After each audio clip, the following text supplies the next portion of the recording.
সাদা নাড়ু, গুড়ের নাড়ু, খইয়ের উপরা, সুজি, লুচি, ঠাকুর কেনা, বাজার করা সবই একা হাতে। সমস্ত কিছু রেসিপি তোমরা কুকিং ভিডিওতে দেখতে পারবে। এটা হলো আমার একটা ছোট্ট মিনি ব্লগ। ঠাকুর কেনার থেকে, ফল কেনার থেকে সমস্ত কিছু। চলে গেছিলাম যাদবপুরে সন্ধে সন্ধে, তারপরে সমস্ত ফলগুলো কিনে নিয়েছিলাম। ফলগুলো কেনার পরে আমি চলে গেছিলাম, আমার একটা টুলের দরকার ছিল, তার জন্য টুল কিনতে। তারপরে আমি দেখো ধানের শীষ কিনে নিলাম। এরকম ধানের শীষ কার কার নিয়ম আছে বলো তো ঠাকুরের হাতের মধ্যে দেওয়া? ঠাকুরও কিনে নিয়েছি, তোমাদের বাড়িতে গিয়ে দেখাবো কোন ঠাকুরটা কিনলাম।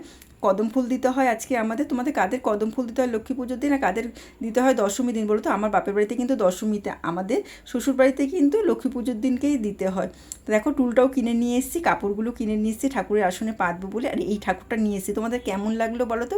আর দেখো ধানের শীষটা এনেছিলাম, ধানের শীষটা কিন্তু ঠাকুরের হাতে দিতে হয়।